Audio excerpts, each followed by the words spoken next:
লোকগঞ্জত আমাৰ যি নিৰীহ প্ৰতিবাদকাৰী আছিলে গণতান্ত্ৰিক পন্থাৰে যি আন্দোলন কৰিছিলোঁ উক্ত আন্দোলনৰ কাৰ্যসূচীত আমাৰ ওপৰত নিৰ্মমভাৱে প্ৰহাৰ কৰা হৈছিলে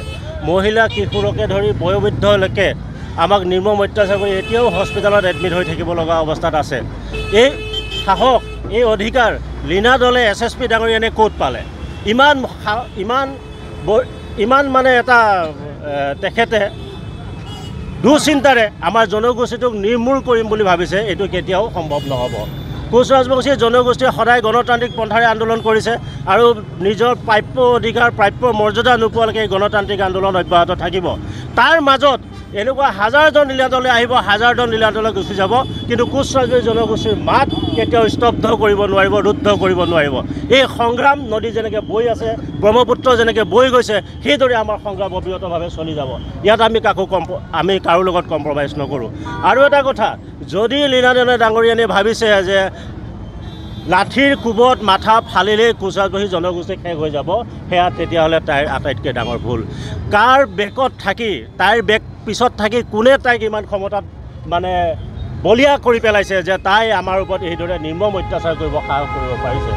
আমি এটা কথা কৈছোঁ আমি ইমান দিনে কোচ ৰাজবংশী জনগোষ্ঠীয়ে নিৰস্তভাৱে গণতান্ত্ৰিক পন্থাৰে সম্পূৰ্ণভাৱে গণতান্ত্ৰিক পন্থাৰে আন্দোলন কৰিছে ইয়াৰ পিছতো যদি আমাক চৰকাৰে আমাৰ যি প্ৰাপ্য মৰ্যাদা তাৰ পৰা আমাক বঞ্চিত কৰি থাকে তেতিয়াহ'লে আমি প্ৰত্যুত্তৰ দিবলৈ বাধ্য হ'ম এনেকুৱা যেন লাগিছে চৰকাৰৰ ষড়যন্ত্ৰ যে আকৌ কোচ ৰাজবংশী জনগোষ্ঠীটোৰ হাতত অস্ত্ৰ তুলি দিব বিচাৰিছে এচাম অস্ত্ৰ তোলা যুৱকক তেওঁলোকে শেষ কৰি সেই জনগোষ্ঠীটোক শেষ কৰিব বিচাৰিছে এই কথা কেতিয়াও নহ'ব কোচ ৰাজবংশী জনগোষ্ঠীয়ে গণতান্ত্ৰিক পন্থাৰে আন্দোলন কৰিব অবিৰতভাৱে আন্দোলন কৰিব আৰু অচিৰেই নিজৰ প্ৰাপ্য অধিকাৰ প্ৰাপ্য মৰ্যাদা কাঢ়ি আনিবলৈ সক্ষম হ'ব বিজেপিৰ দিনত তেওঁলোকে নৰেন্দ্ৰ মোদী ডাঙৰীয়াই আহি বঙাইগাঁৱত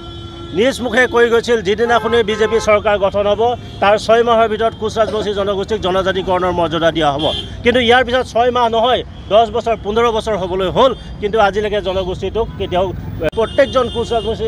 আজি সচেতন হৈছে প্ৰত্যেকে বুজি উঠিছে এয়া যে বিজেপি হওক বা ৰাজনৈতিক ষড়যন্ত্ৰ কৰিয়ে আমাৰ ভোটত তেওঁলোকে জয়লাভ কৰি নিজ নিজ অঞ্চলত শাসন কৰিব পাৰিছে কিন্তু এইটোক এবাৰ আমাৰ ৰাইজে কেতিয়াও হ'বলৈ নিদিয়ে নিশ্চয় আমি ইয়াৰ প্ৰত্যুত্তৰ দিম আজি যদি আপোনালোকে চাই আমাৰ ঢেকীয়াজুলি অঞ্চলতেই কওক চিলাৰাই প্ৰতিনিধি জহি খহি গৈছে কিন্তু অশোক সিংঘাল ডাঙৰীয়াৰ এতিয়ালৈকে চকুৰ মানে যি কলা ডাৱৰ সেয়া মুকলি হোৱা নাই দেখা নাই তেখেতক বাৰম্বাৰ কোৱাৰ পিছতো আজি চিলাৰাই প্ৰতিনিধিটোক কলা ডাৱৰে অন্ধকাৰত ঢাকি থৈ দিছে আজি যদি আপোনালোকে দেখে ইমান অপমান আমাৰ জনগোষ্ঠীটোৱে সহ্য কৰি আছে তথাপিও কিন্তু আমি ধৈৰ্য ধৰিছোঁ আমি ইয়াৰ পৰাই সকীয়াই দিছোঁ সকলোকে যে কোচ ৰাজবংশী জনগোষ্ঠীৰ ওপৰত তেওঁলোকে কৰা ৰাজনৈতিক চক্ৰান্তক কেতিয়াও আমি মানি নলওঁ আৰু আগন্তুক নিৰ্বাচনত ইয়াৰ যোগ্য প্ৰত্যুত্তৰ আমি দিবৰ কাৰণে সাজু আছোঁ আৰু আমি ইয়াৰ যোগ্য প্ৰত্যুত্তৰ দিম জয় কমতা